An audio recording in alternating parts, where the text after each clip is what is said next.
Welcome, everybody. This is the True Talk Cafe podcast. Thank you so much for joining us. We're so excited that you're here. Our podcast tackles a myriad of topics ranging from relationships to personal development and everything in between. Today, we're going to discuss a topic called Soul Wounds, Love Doesn't Hurt. This discussion may hit home for some or all of us, but we feel it's important to explore the topic of domestic violence with the hope of helping others. But first, let me introduce you to the pod crew. First, we have Anna Garcia. Hey, Anna. Hey. And we have Carla Decor. Hi, Carla. Hey. Hello. And Miss Lolly is feeling under the weather today, but we'll do a shout out to her as well. Hi, Lolly. My name is Renee Stewart. Collectively, we span 4 generations. We've all experienced ups and downs in our personal lives and professional careers that have qualified us to share our unique perspectives with you, and we're excited to do so. Before we get into today's content, though, I wanted to let you know where you can find us on social media. We are on Instagram and Facebook. You can use True Talk Cafe to find us, and on Twitter, use @TrueTalkCafe1. Don't forget to like us, rate us, and leave us a review. We definitely value your feedback. We want to ensure that we provide the content that resonates with you. So please don't forget to subscribe to our podcast and on whatever platform you listen to your podcasts. All right. So spoiler alert. So we are so excited about today's show because we have a special guest. So as you know, or may not know, October is National Domestic Violence Awareness Month. And we have a special guest who will share with us some important things to know and maybe tips to recognize what domestic violence is. So please stay tuned to what is to be an impactful discussion. Also, stick around to find out how you can join us on a live show. Now, let's get started.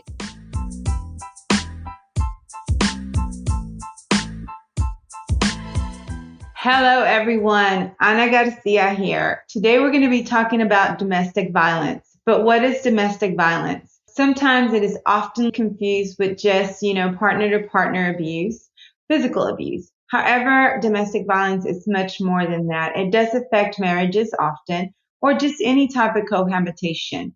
It includes physical, verbal, emotional, economic, religious, reproductive, and sexual abuse, which can range from subtle to cursive forms, to marital rape, to violent physical abuse such as choking, beating, female genitalia mutilation, acid throwing that results in disfigurement, and so many other things. Most people think that domestic violence is a private family matter and choose not to get involved. However, domestic violence impacts the community in surprising ways. October is Domestic Violence Awareness Month, as Carla mentioned, and the perfect time to bring it out of the shadows. Domestic violence tears the very fabric of our community by dismantling family units and causing a ripple effect of repercussions that are felt for many years. One of the most lasting consequences of domestic violence is the harm it does to family bonds. So yes, the young community as a whole is impacted. To share a little bit more about domestic violence, as an expert, we have Ms. Blanca Garza. Blanca graduated with her master's in counseling psychology from Pacifica Graduate Institute in Carpinteria, California. She also holds her MBA from the University of St. Thomas and a bachelor in French and Spanish with a minor in Italian from the University of Houston. She currently works as a bilingual psychotherapist at the Center for Creative Resources. She works with BIPOC communities, which, if you do not know, that stands for communities of color, normally underrepresented. And the focus of her studies has been in-depth psychology, where she analyzes the relationship between the conscious and the unconscious, incorporating mythology, somatic work, and other creative modalities. Her thesis work and research has centered around the archetypes of the Latina woman, including the archetypes of the warrior goddess and the enslaved virgin. Currently, she co-facilitates groups centered around race-based trauma and diversity and inclusion. Welcome, Blanca, to our show today. Thank you. Thank you for having me here today. What a great panel. I'm looking forward to it. Absolutely, Blanca. The first question I'm really just going to ask is for you to share why you think it is important for us to raise this awareness and have this conversation today. Well, it's really important because domestic violence is one of the top priorities for us as a community. It is prevalent in all communities, but certainly in BIPOC communities and communities, people of color, where we just experience a lot of cycles of abuse that continue and perpetuate. Perfect. And the reason I asked that, guys, because I wanted to share a personal story with you guys, right?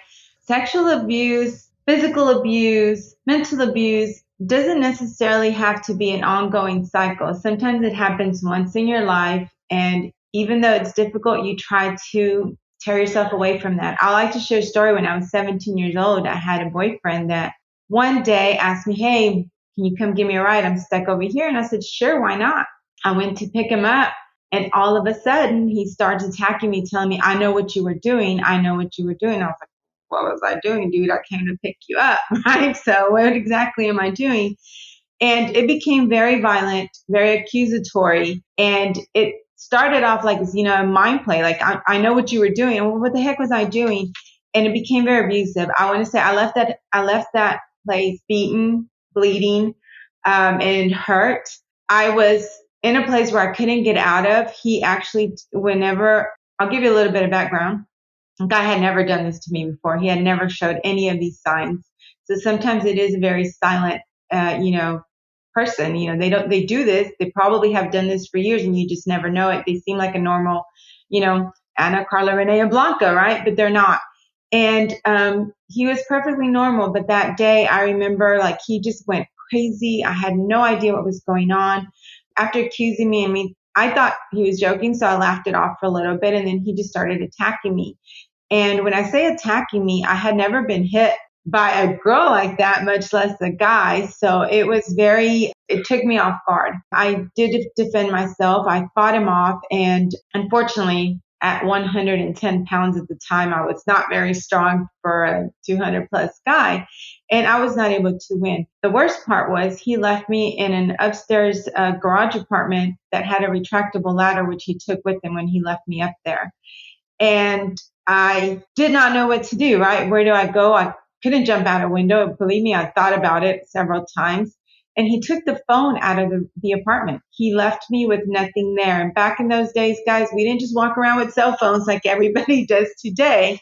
But I remember he left the hand base in the apartment and took the handset only. So I could dial out. I just didn't know if it was dialing out.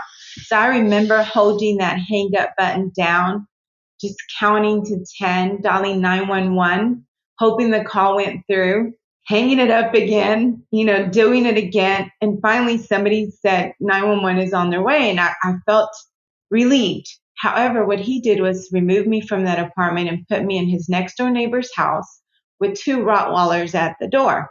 So unfortunately for him, but luckily and blessed for me, he forgot I was with a friend. My friend had been in the corner crying the whole time. And she was there visible when the cops came, and they asked him, well, what, is somebody else missing? And she was able to speak up on my behalf. And I came out with blood all over myself.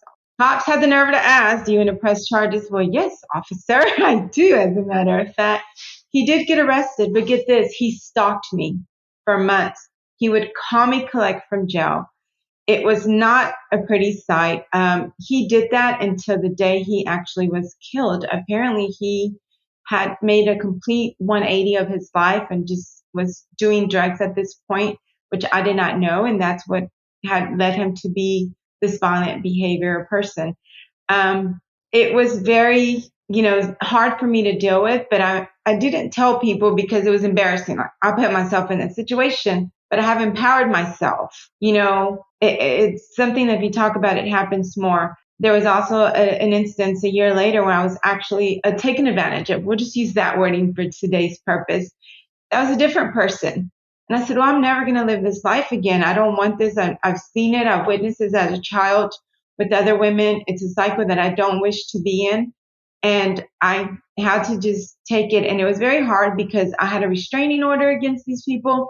The cops didn't do anything. They could not help me. So, I had nobody to turn to, because I didn't have a mother to go tell this to, because she was not that type of mother you go and tell this to.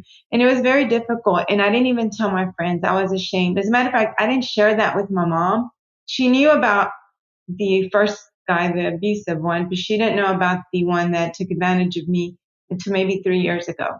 And that was a long time ago, right? I have 21-year-old kids, so I was younger than them. They are today when this happened. But it was a very difficult situation, but I also felt very empowered by talking about it, Blanca. And I know that's part of your job. You listen to women come and talk to you. And I wanted you to be here because I want other women that experience what I did, or young girls that experience what I did, to know that there are resources, there are people, and that there are opportunities for us to learn from them and avoid them, right? So tell me a little bit more, Blanca, about your day in and day out work and how this situation seems to happen often. Yes, I mean, it's so unfortunate, and even as I hear you speak, it's like just it's a really really sad and devastating and traumatic experience that you went through, and there are so many women and men also experience violence that goes unreported often, but mostly it's towards women, and so it's a cycle of abuse that, for in your instance, it was just you were blindsided by it. It was something you didn't expect. You didn't even, you would have never thought that this would have happened to you. And he was essentially a predator at some point that started coming after you and victimizing you in this way. And it was, you didn't even have any signs of it.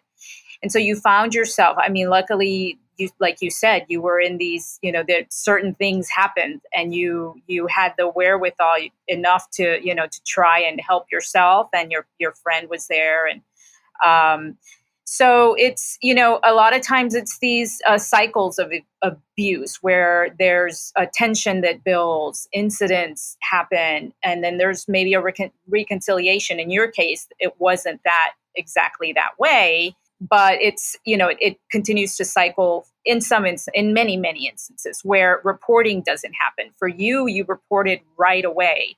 And so that person was taken care of, but like you said, even though you had restraining orders and they weren't really following that. Luckily, we are getting into laws that are holding people accountable. I mean, I was just sitting on a call yesterday where some new laws have just passed that do have accountability and do also start to put people in the system so that they see, what priors that they might have or other incidents that they might have. That is why it's so important to always report, because maybe, in that instance, something might not happen, but you'll have it on record. You have it in the file. And I know that a lot of times women are too afraid to report. They don't know what might happen to them. In your case as well, you didn't feel like you could talk to your family about it, because a lot of times there's a lot of shaming around it.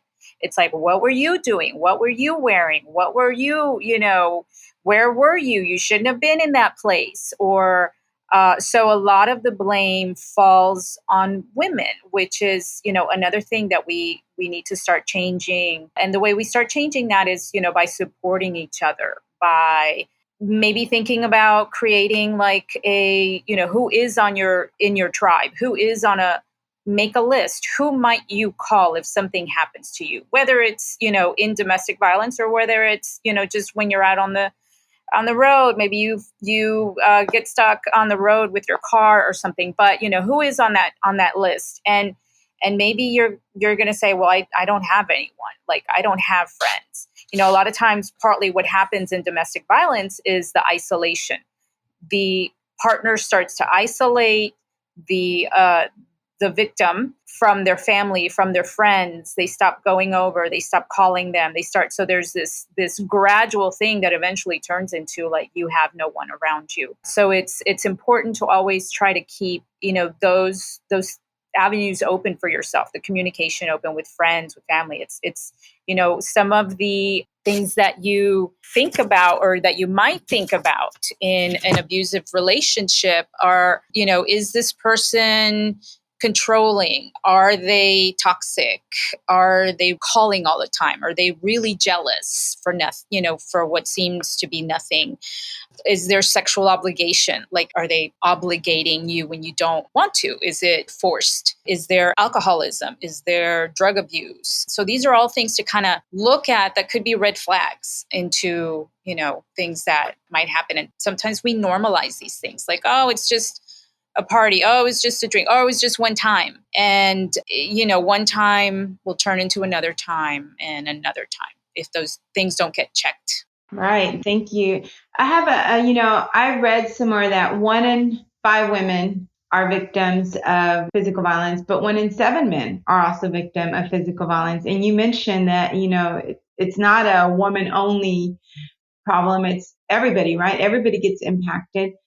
But what about the children of these victims? What do you see? What are some of the signs that people need to be aware of? Or what is the impact that you've noticed on these children?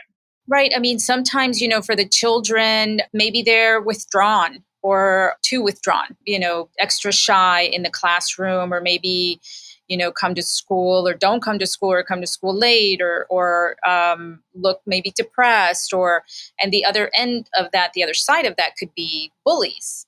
Are they bullying the other kids? Are they, so, when we think about trauma, we think about sometimes, you've probably heard of like fight or flight.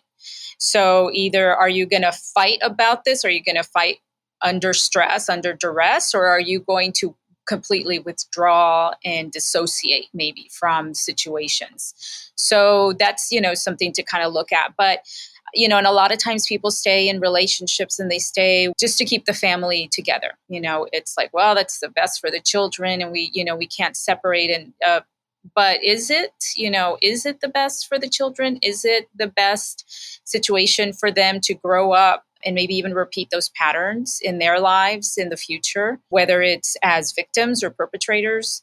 So it's something that we think about a lot of times, is again, the shame around it, and not wanting to maybe rock the boat, or a lot of times, families, extended families might not support you in your leaving the situation. And so it can be very, very difficult. But, knowing that there are more resources available than they used to be. I think maybe when this happened to you, Ana, there wasn't, you called 911, but like the aftercare, or maybe dealing with the trauma, like I'm not sure that there were as many resources available to you at that time. Okay, calm down. I'm not that old.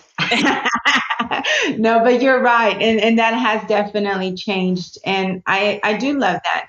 And that brings me to another point. When you think about it, I myself have been guilty of this, and Carla, Renee, you probably will weigh in once I say this, but there's been times when you see a woman, a man, or somebody being abused on a consistent basis, and you think, well, why does she stay in there? I think that is something I personally had to work on to get to where I am today, to stop judging, girl. You don't know her story, right? I had to tell myself that. Because I don't know her story, and I don't know her circumstances, or his circumstances, or the child's circumstance. And who the heck is Ana to think that she can just say, why is she in that? Because to your point, when it happened to me, well, what did you do to deserve it? Right? I did absolutely nothing. It's just there. So, Renee, Carla, does that resonate? Sometimes we do that as humans. Absolutely. I think that on a personal level, I know someone very close to me who was going through that, an abusive relationship. And we used to always say, well, why would you stay? Don't just get up and go. You don't have to put up with that. But you're right. You don't know what is going through that person's mind. And I did have to work on that myself as well. And instead just focus on how can I be some type of support to this person. So at least she knows that there's someone that is there to help her. So I agree. I totally agree with you. We have to find a way to not judge and just be a supportive friend. So for us to be able to do better, Blanca, what should we look for? How do we respond versus how we tend to respond? Yeah, like you said, I think a lot of times there is judgment about, why people stay in the situations, and it's like you also said, it's not one thing. It could be cultural, it could come from the fear of the isolation, from the shame, from the loneliness and sadness that you might feel. And also, taking into account the children. Like, a lot of people think it's just better to stay for the children, and where will I live? How will we eat? How will we? So these are, it does get very difficult. So it's, I think where we start to change that a little bit is the support. If maybe of a resource that this person could have, or maybe telling them, hey, if you ever need a place to stay, you could stay with me, or just support in that way is very, very helpful. Mentoring younger people, also mentoring the children, to know that they have somebody that they can go to and talk to. And a lot of times there's, a trust issue, trust with authority or trust with institutions, that also get in the way of people not reaching out and seeking help. And it is going to be a learning curve for everyone, though, right? Because we all learn things in a different way. We use our personal experience to shape the way we think people should react, right? So if we've been blessed to have a certain lifestyle, or unfortunate to have another lifestyle, we do prejudge based on those experiences. So yes, you answered the question, but I do, I agree. It's going to be different for everyone. Now, I know we've said several times we're focusing on the people of color, Black, Indigenous people of color, BIPOC, right? Like we said. However, this is not just a people of color thing, people. I have read so many different stories of everyone being impacted. This is the one thing that nobody is exempt from.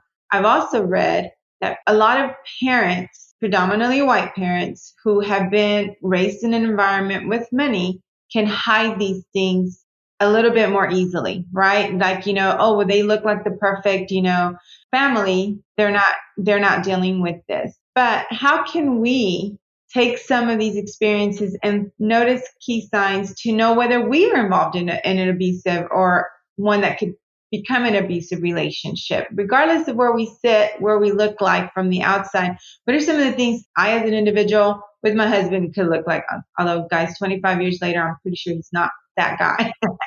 But, signs that as a person we can look into when we're in a relationship or a new relationship. Yeah, I mean, I think, if you start noticing, gaslighting is often like really prevalent. And so what is gaslighting? You hear that term kind of kicked around a lot. And it's really like invalidating your feelings and invalidating what you're experiencing. So if for example, there's a big fight and then it was like, well, I barely touched you. Come on, I really love you. I didn't mean it. You're exaggerating. It's just a tiny bruise. You hit yourself on the coffee table, things that really start to invalidate when you don't have a witness, or you don't have and you've already been, abused mentally, physically, neglected. Maybe all of these, there's other things going on in the home as well. So you start to doubt yourself and go like, wait, maybe I did fall. Maybe I did hurt myself. Maybe I did, maybe I am exaggerating. Like, am I angry all the time? Like, is it me that's the problem? So you start to internalize issues that are going on when it's really not you. So those are things to watch out for. Like, are you internalizing, things that are not who you are? Like, maybe check it out. And that's why it's so important to like try to reach out to somebody, because someone independent, maybe even outside of the family, it does, seek out one of the resources, seek out a therapist, call a hotline and say, this happened to me and I'm not sure, like, what does it mean? Maybe I need help, and maybe that's where something will come out and it will be like, well, you're in an abusive relationship. You might not have noticed it, but this is not normal. Because a lot of things get normalized in our in our families, especially if this has happened, if this has been a pattern that we grew up with, then you think, well, this is how everybody else lives. This is normal. This is, being hit a couple of times is not a big deal. Being yelled at or cursed at or, pushed around in front of the children or just any number of things. If that's how you grew up, you think, well, that's just normal. Doesn't every family go through that? And no, every family does not go through that. Like, that should not be normal. That should not be how your life is living, is you're experiencing your life. That's abuse. Absolutely. Thank you for sharing that. So we do know that 1 in 4 women will experience domestic violence in their lifetime. There's 4 of us here. I've already shared my story. I know, Carla, you mentioned that you were indirectly impacted. How about you, Renee? Do you have a story you want to share with us, whether it's indirect or directly impacting you?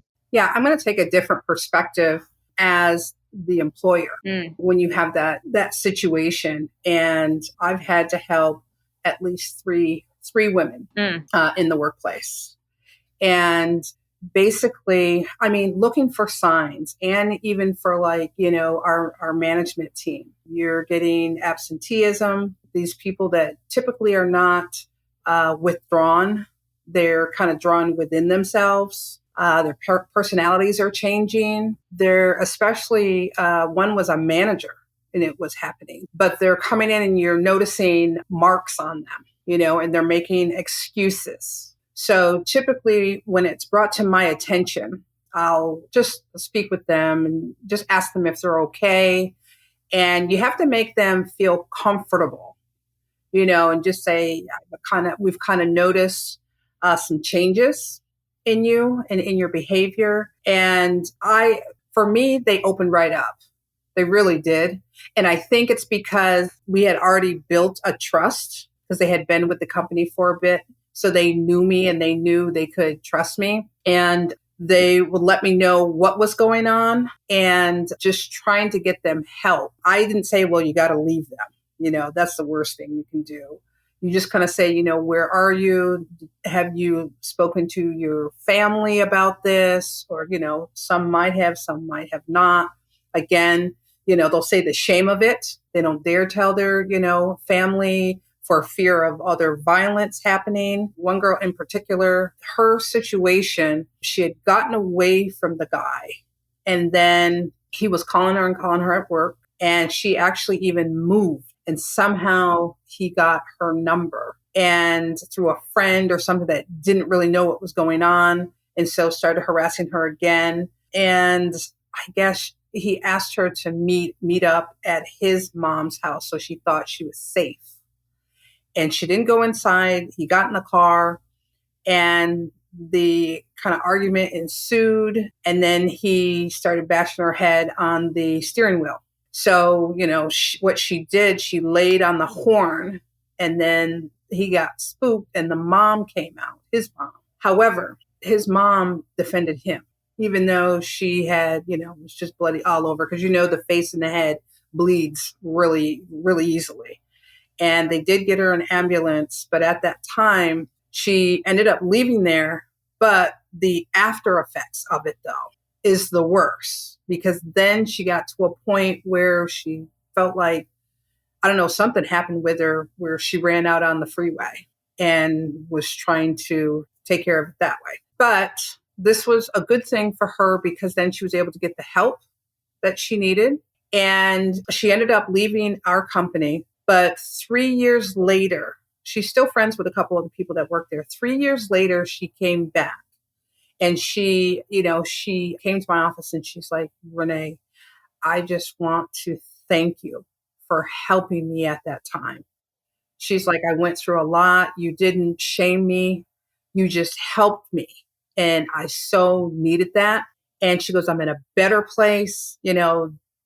She pressed charges against that person.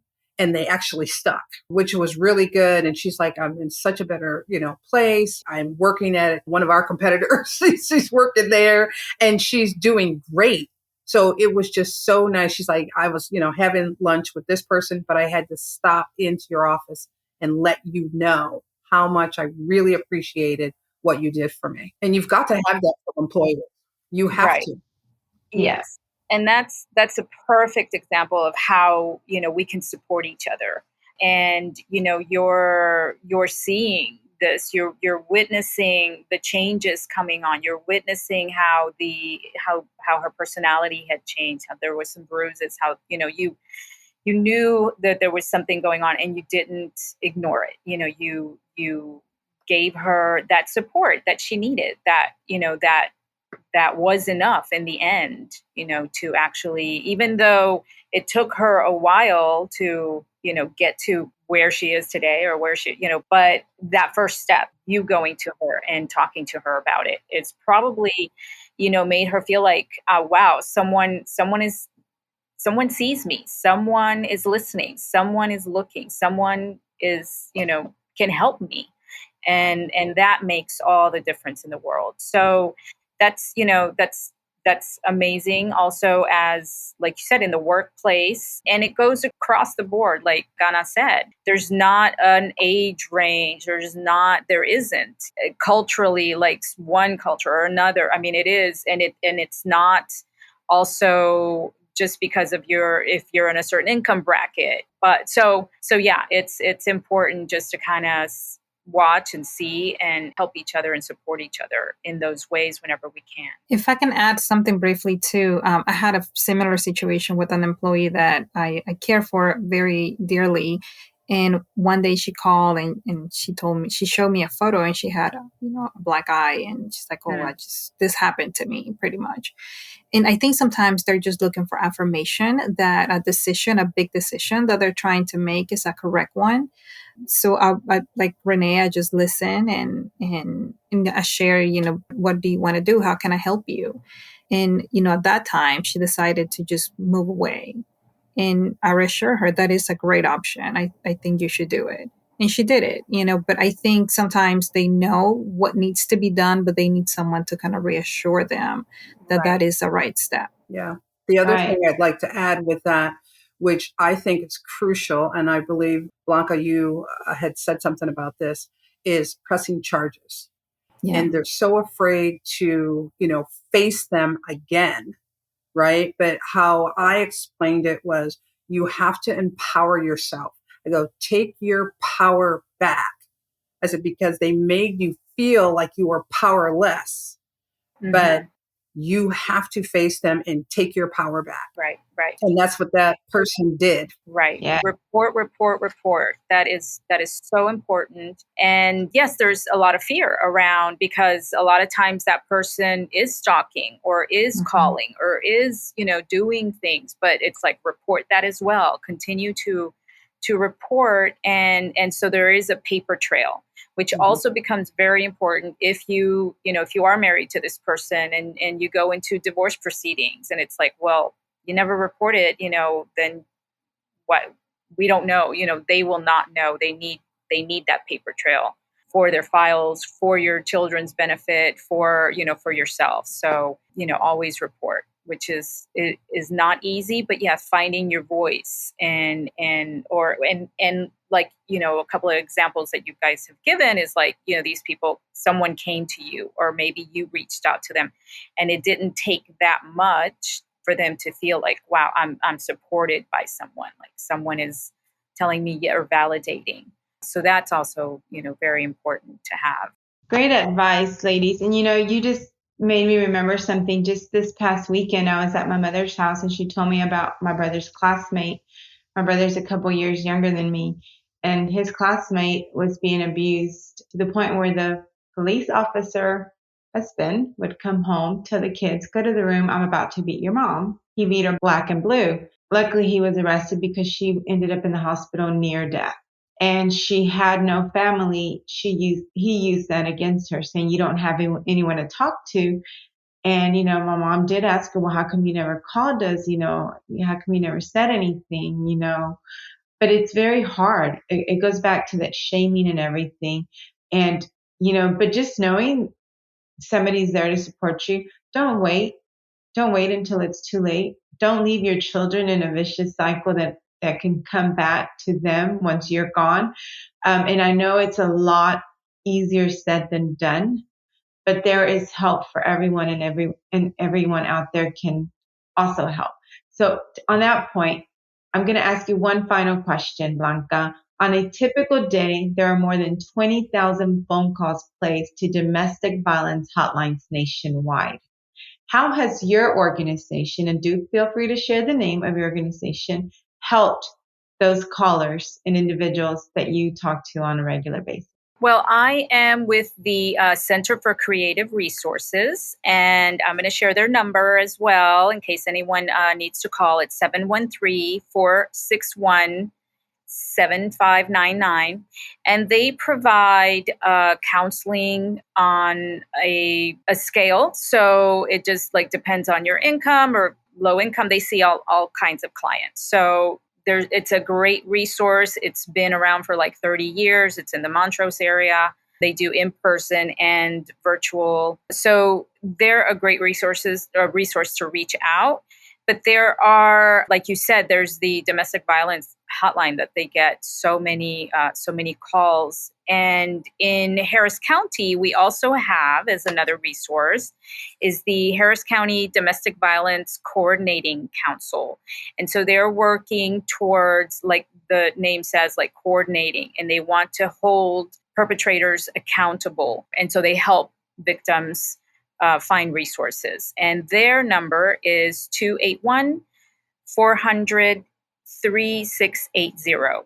And then there's, of course, dialing 911 if you are in a situation that is dire, that is a life or death situation, or, that you feel, there's definitely calling 911. And there's the suicide hotline as well if you're feeling like really depressed over what's going on. And that number is 800-273-8255. Because a lot of times, it's not one thing or another. A lot of times these things kind of build on themselves. So that you have depression with the violence that's going on in the home, the lack of maybe, motivation, the dissociation, or just falling into these deep depressions that you're not sure what to do. And they will also, help with few other resources. There's the Women's Center where you can stay with your children. So there are things to, out there to help, and even at work, reaching out to your human resources, in the schools as well, the counselors. And it's a start. It might not be the final person that you talk to, but it's definitely a start in getting that plan in place to leave the situation, to leave the abusive relationship. Thank you. And guys, we are all based in Houston, so those numbers you heard today are Houston based. However, I am sure whenever you call any of them, you will receive some assistance in finding the appropriate resource. You can also look in your local directory, 911, call the non-emergency line when you're trying to seek these resources. So there's a lot out there. Thank you, Blanca, for all of that information. I do want that everyone that's listening to us today is to understand the importance and the impacts of domestic violence. So I want to share some final statistics with you before we close out today's show. Every 9 seconds in the United States, a woman is assaulted or beaten. You already heard 1 in 4 women will experience domestic violence. 1 in 5 and 1 in 7 will be victims of severe physical violence by an intimate partner. It is also the leading cause of homelessness among family, and more than 3 million children witness domestic violence in their homes every year. But remember when I said this is not just a private issue, it also impacts the community? Domestic violence costs more than $37 billion a year in law enforcement involvement, legal work, medical and mental health treatment, and the loss of productivity at companies.